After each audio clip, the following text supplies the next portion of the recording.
Hello, today we'll be talking about substitution in mathematics. Um, this concept is applicable from, you probably start seeing it somewhere in algebra, maybe even pre-algebra, but we have algebra, and you can see it all the way through mathematics, but currently I'm educated up to differential equation.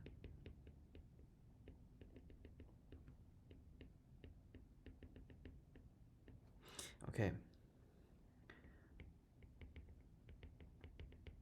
So what is substitution? Well, if we're thinking back to what a variable is, it's just a placeholder for something else, right? So I'll give you a good example of substitution. You might hear from integral calculus, right? Where we have some sort of uh, 2 divided by, sorry, 2 times, or we could do 2x times x squared plus 1 dx, right? Where we say, oh, if we let u is equal to x squared plus 1, du can be seen as 2x du, or dx, sorry. And so we're just going to define it simply as a replacement of mathematical terms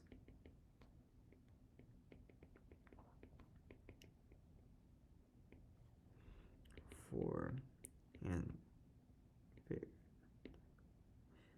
variable. Okay. And in this case, the integration becomes easy. It just becomes integral of u du, right? Anyways.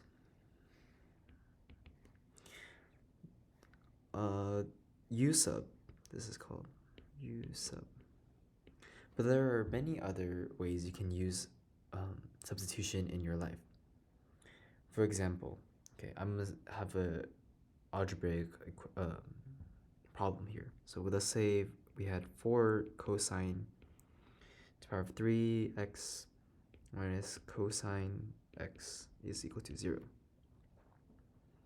Well, this problem, yeah, there's many ways to solve, but the most intuitive would be substitution. If you were really good at math, maybe you can move this out to Taylor series.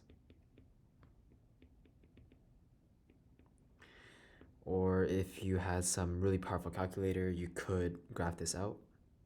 Graph. But even with a calculator, they probably broke it down into a Taylor series that would make it easier to graph. Or we can just use the easiest, if you have only paper and pencil, right? The easiest one, we just use substitution again. So u sub.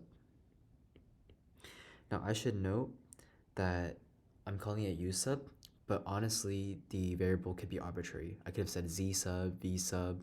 Only thing here is I would not say x sub, right? Because x we already see is a variable in the equation.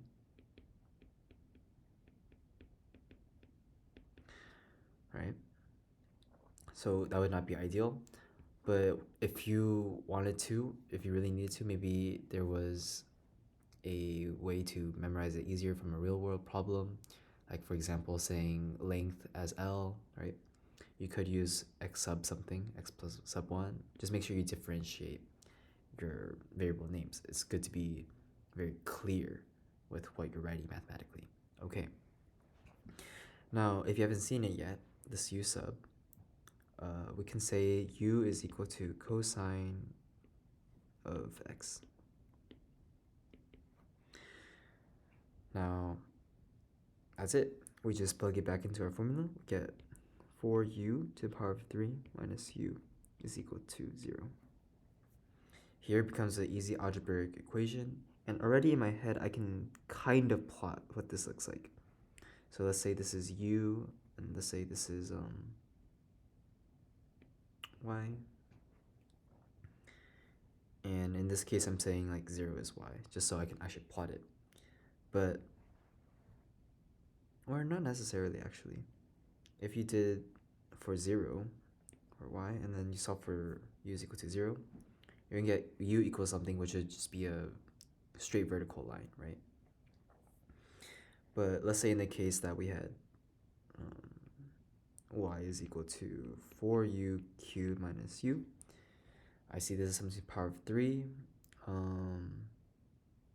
I can break it down into 2. I see the roots already, right? This is a bit of a hint, but I see something like that. So it's a positive coefficient, so that must mean it goes from left to right, from low to high.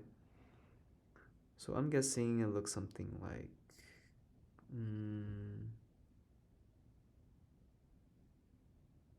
this maybe?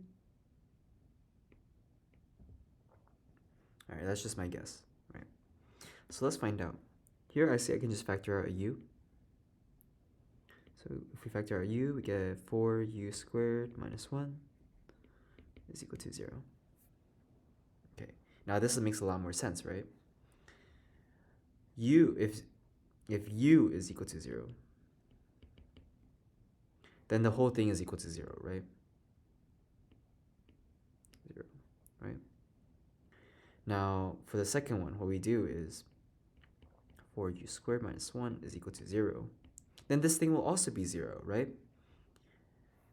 Let's say I was to do another substitution, right? I'm going to call a is equal to 4u squared minus 1, and we see u times a is equal to 0. If u or a is 0, then it must be 0. If both are 0, then it's 0. But there's no case where one is 0, it will create something that is not 0. So that is the essence of roots if you don't understand yet. Anyways, as I said, we know that u equals 0 because from the first part. For the second part, there's a bit more nuance. We said a must be 0, right? So we do 4u squared minus 1 is equal to 0. But we're not quite done yet, right? This one we need to solve for u. So we have 4u squared. I'm going to add 1 on both sides is equal to 1. From here, I can divide by 4, right? 4u squared equals 1/4. Now here, we can solve for it one more time to get u is equal to square root of 1/4. Sorry. Square root of 1/4. Right? Are we done here? Not necessarily, right? I see a plus or minus here, right? Because if a u was negative and it was squared, it would be +4. If u was positive, it was squared, it'd still be 1/4, right?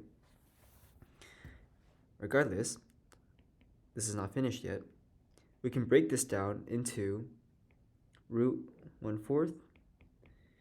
You can actually rewrite this as root of 1 divided by root of 4, right?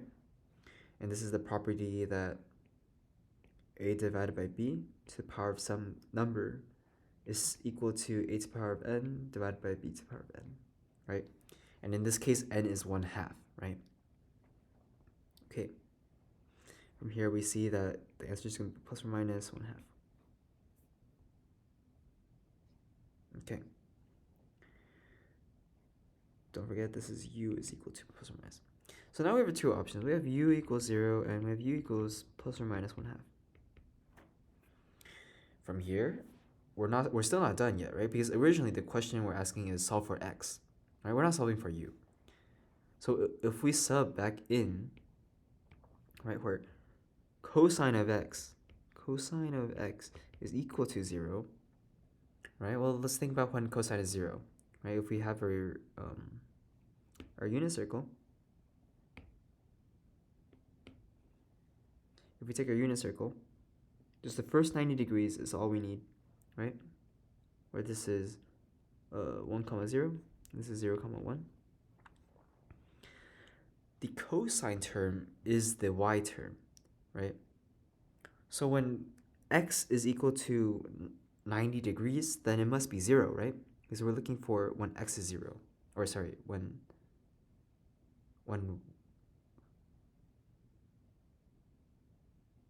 Yeah, when x is 0. Now, so that's just it. X equals 90 degrees, right? If you know radicals, then radians, then this is also equivalent to pi over 4. Sorry, pi over 2. Okay, now the other one, right? We have cosine of x is equal to plus or minus 1/2, right? I'm actually going to write this twice. So I'm going to have cosine equals 1/2 and cosine of x is equal to negative 1/2. Let's look at what happens. Well, I know cosine is 1/2 when theta is 30 degrees, right? Say this is 30. Okay. Oh, sorry, scratch that. It's going to be 60 degrees. I was thinking about sine. This is 60 degrees, right? So this must be x is equal to 60 degrees.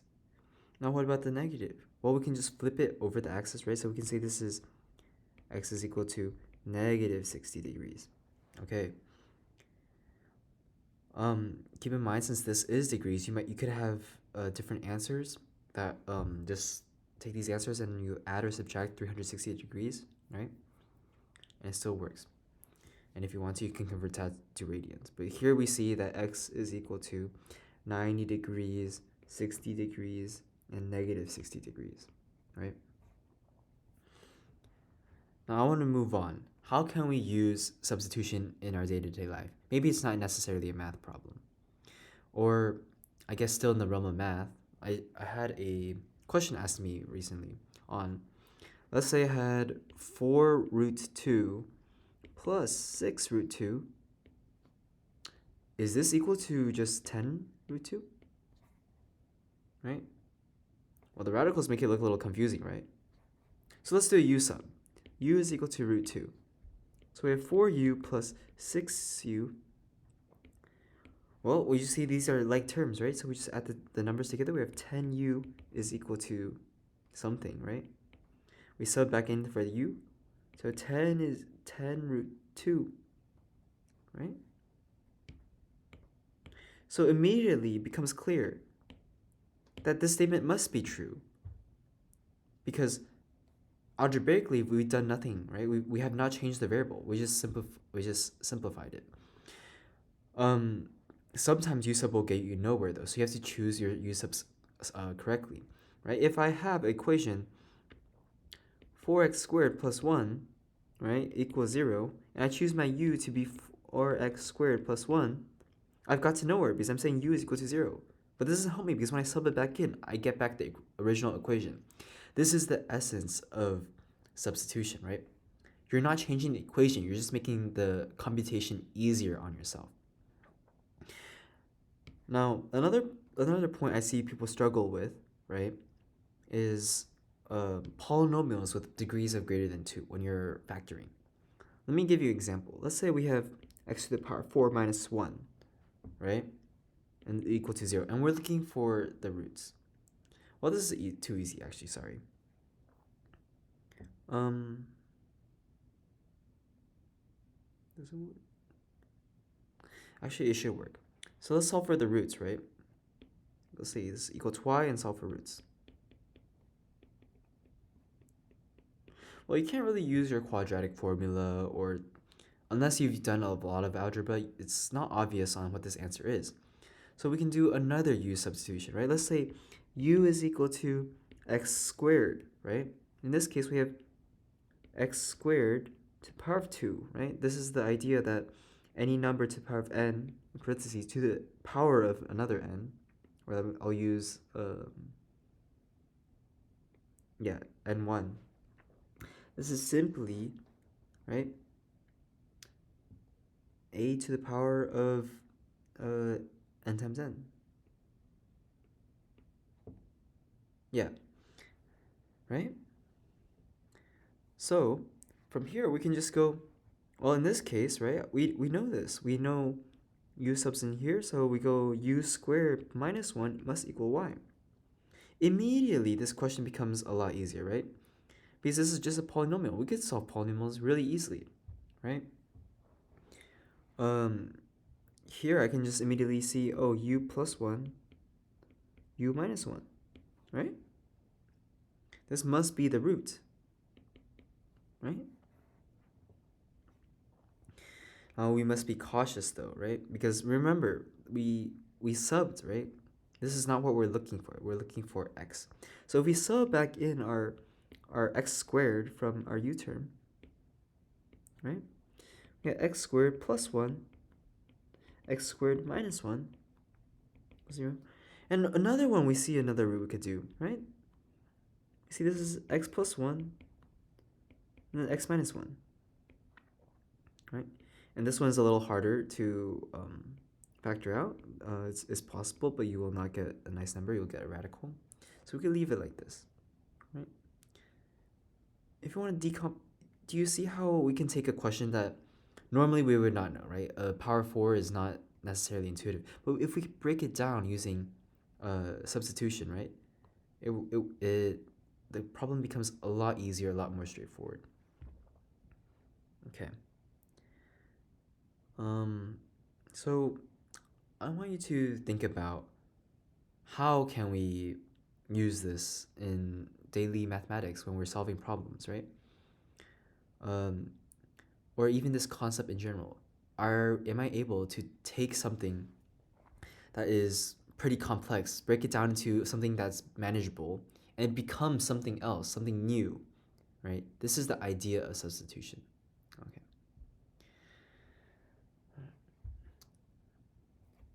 And with that, I hope you see the usefulness of substitution and see you next time.